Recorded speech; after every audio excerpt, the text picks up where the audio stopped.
Aujourd'hui, je vais vous raconter mon voyage au Mexique, mais pas que.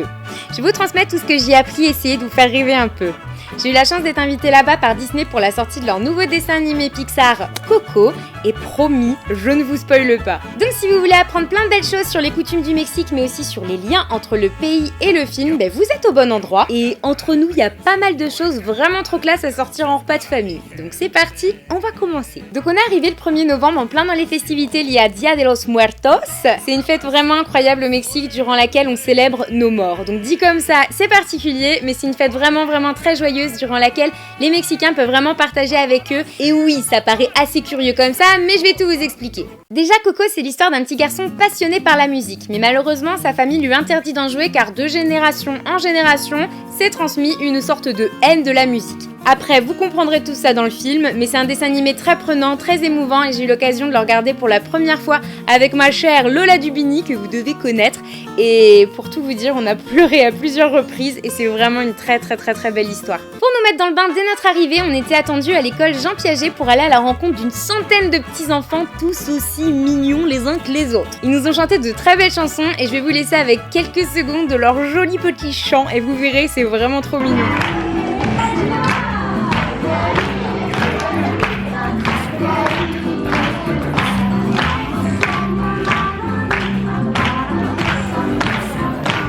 Donc voilà, c'était vraiment trop mignon. On a même eu le droit à un joli défilé avec toutes ces petites bouilles déguisées. C'était vraiment adorable. Donc là, on avait vraiment toutes les sections de cette école qui s'étaient mobilisées pour nous offrir un superbe spectacle qui a vraiment illuminé notre journée. Alors déjà que le cadre était sympa, on n'en demandait pas tant. Lui, c'est Adrian, un des coproducteurs du film. La classe, non, on a eu l'immense privilège de vivre cette expérience à ses côtés.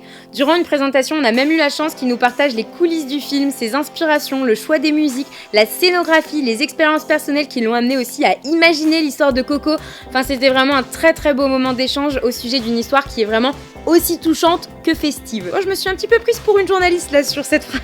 On a tous eu la chance aussi de repartir avec une de leurs créations spécialement créées pour l'occasion et je vous présente Oscar, mon squelette. Oui, je sais, c'est pas très original. Ça, c'est une ofrendas. On met les photos de nos morts pour qu'ils puissent nous rendre visite pendant Dia de los Muertos. Les Mexicains prennent vraiment bien le soin de leur laisser la nourriture qu'ils aiment, à boire, mais aussi des objets qui leur étaient chers et qui leur feraient plaisir. Cette jolie petite fleur orange, c'est une cempasúchil. Alors, je sais pas trop comment on dit ça. En tout cas, c'est une sorte de rose d'Inde, mais ça vient du Mexique. Enfin, je crois qu'en France, on dit que c'est une rose d'Inde. Et en fait, elle permet de faciliter le chemin de l'au-delà vers l'ofrendas. Et vous verrez que dans Coco, ces ofrendas ont un rôle très important à jouer. Mais encore une fois, je ne spoil pas. À la fin de la journée avait lieu une grande parade pour Dia de los Muertos. C'est donc avec notre plus beau maquillage de squelette que nous nous préparions à défiler dans la ville. Tout le monde était déguisé, maquillé, joyeux, toutes les générations jouaient le jeu. C'est vraiment un très beau moment durant lequel nos ancêtres sont encore et toujours mis à l'honneur. Yo voy a cantar esta canción para mi gente, con una pasión tan fuerte. Alors là, on va passer à mon moment préféré. On va aborder un décalage de culture que j'ai trouvé incroyable. Le rapport au cimetière pendant cette période. On a eu la chance de visiter le cimetière de San Miguel de Allende et contrairement à chez nous, on ne pleure pas nos morts dans le silence. En fait, pour eux, cette période, c'est vraiment l'occasion de faire la fête avec leurs morts et on découvre vraiment des centaines de personnes se promener dans les allées ou rester auprès des tombes des gens qu'ils aiment et je peux vous dire que le spectacle est assez grandiose. Ils mangent avec eux, ils jouent de la musique sur leurs tombes, certains payent même des musiciens pour jouer de la musique sur leur tombe, vous vous rendez compte? On assiste vraiment à un festival de couleurs et de fleurs mais incroyable, les gens sont heureux, les gens sont fiers de célébrer les êtres qu'ils ont aimés et c'est vraiment un gros moment de partage.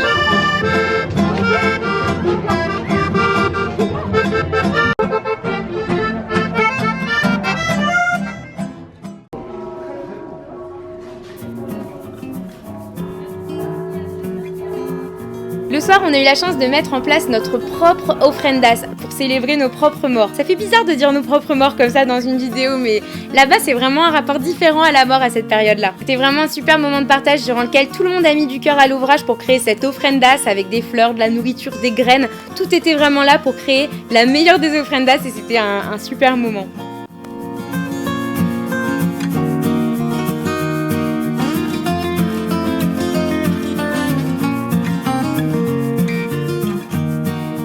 Après une petite balade au cœur des festivités dans la ville, on a été invité par l'Office du tourisme de San Miguel de Allende pour manger avec eux et regardez-moi la belle surprise qu'ils nous ont fait. Ils nous ont à tous offert cette petite guitare que vous retrouverez dans le film. C'est une guitare qui est un symbole très important du film. J'étais tellement heureuse d'avoir la mienne, j'ai même demandé à Adriane de me la dédicacer. Oui, je sais, je suis une groupie, mais j'aurais été bête de me priver. Le lendemain, direction Guanajuato pour visiter une des villes qui a beaucoup inspiré Adriane sur la scénographie du film, une ville magnifique aux 1000 couleurs. Je vais pas vous embêter avec des faits historiques, mais je vais vous laisser admirer la merveilleuse ambiance qui ressort de cette ville. J'ai adoré, alors enjoy!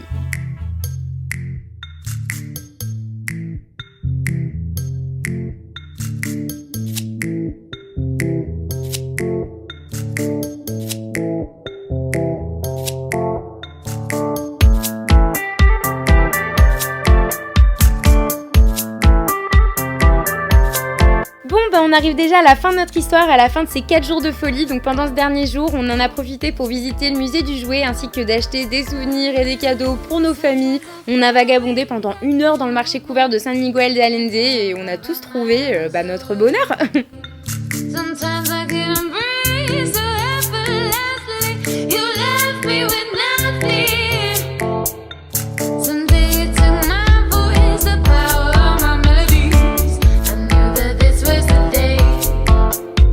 Et c'est la tête dans les nuages, l'esprit plein de souvenirs que je vous écris ce texte sur le chemin du retour. Merci à l'équipe Disney, merci à Pixar, merci à l'Office du tourisme de San Miguel pour leur accueil, merci à Aéromexico pour ce voyage, merci au personnel de l'hôtel pour leur gentillesse extrême, merci aux journalistes avec qui j'ai partagé ce voyage ainsi que beaucoup de parties de rigolade. Et merci à vous, merci de me permettre de vivre de tels rêves au quotidien, merci pour tout en fait.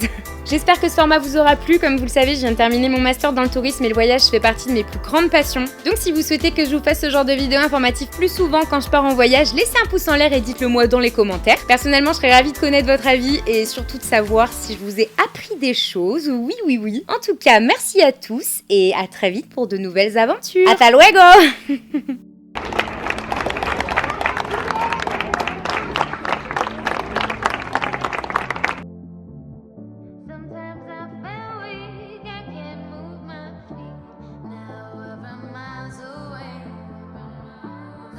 I get